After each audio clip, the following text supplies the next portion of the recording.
Welcome to our channel. Today we how to configure Porsche Taycan charging limit with Porsche Connect, detailed guide step by step clearly.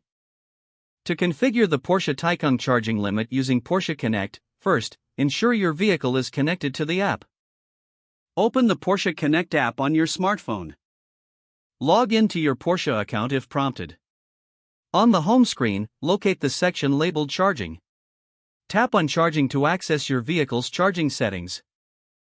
Find the option for Charging Limit within the menu. Select Charging Limit to adjust your settings.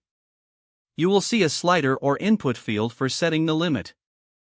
Move the slider or enter your desired percentage for the charging limit. The Taycan allows you to set limits between 80 to 100%. Once you have selected your preferred limit, confirm the change. Review the confirmation message to ensure your limit is set correctly. You can adjust this limit at any time through the app.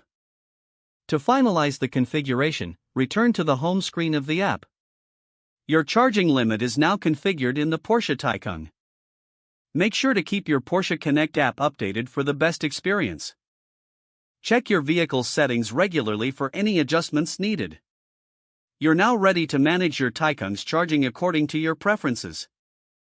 If the page does not load, refresh the browser or try again in a private or incognito window.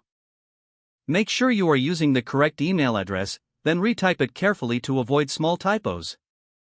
If your password is not accepted, use the reset option and create a new strong password you can remember. Check your spam folder for verification or security emails, then complete any requested confirmation steps. Enable two-factor authentication if available to improve account security and reduce unauthorized access risk. After signing in, review your profile details so your contact information and settings are accurate and current. If you see an error message, note it down and try again after restarting your device and internet connection.